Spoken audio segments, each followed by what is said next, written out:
Howdy. Hello, everybody. We're here to start talking a little bit about what You Awake is all about. We're excited about this new platform we've created, and it started on a journey for me was when Graceful Passages was created. But I never dreamed that it was only the first step of a journey.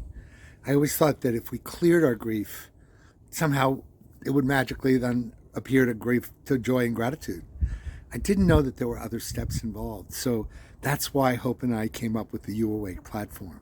So what does You Awake really mean to you?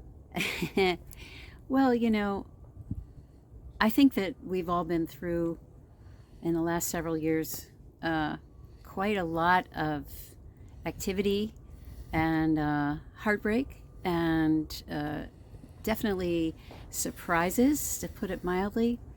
And my sense of it is that it sort of numbed us down a little bit.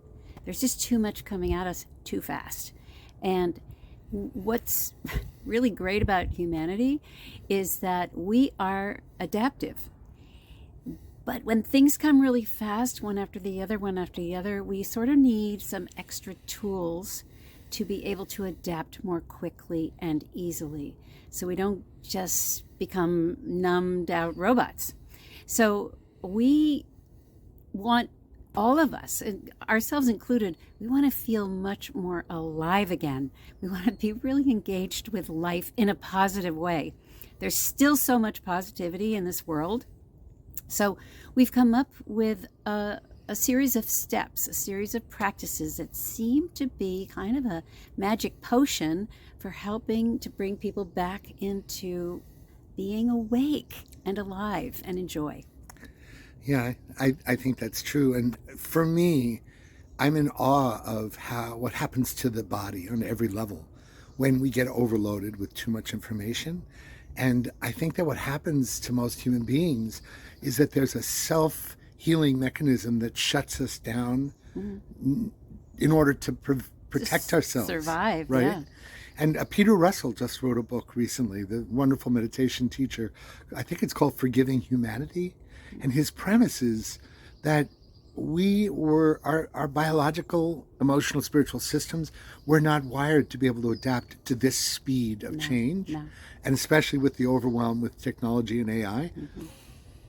So these next series of videos that Hope and I are going to start sharing are going to be a bunch of short comments on what You Awake is all about, why we're so passionate about this platform, and why we're excited about it, and what are the nuances of it, little by little, that we believe could really be helpful for ourselves, especially as we share our journey in being navigators in this terrain. And I want to make a promise to you from this moment forward that nothing you will ever hear from my mouth, and I don't believe from Hope's mouth, will ever come from some undigested, unassimilated, untraversed content. Oh, Lordy. Is that a promise? That's a promise. So what you're going to hear is the unvarnished, recent awakening that we have received. And, let's start with one of the most beautiful aspects of being awake is the desire to want to share and serve and support one another in the awakening process. So the natural thing that happens once you come through the other side is, who else knows this? How can we share it? And how can it create an elevation of humanity on a one heart at a time level so that it will become humanity at large? Beautiful, beautiful. So, all right, so stay tuned, friends. Stay tuned. We're going to give you a bunch of little shares from our lives and from our hearts. Yeah. And we hope you enjoy them. Beautiful. All right.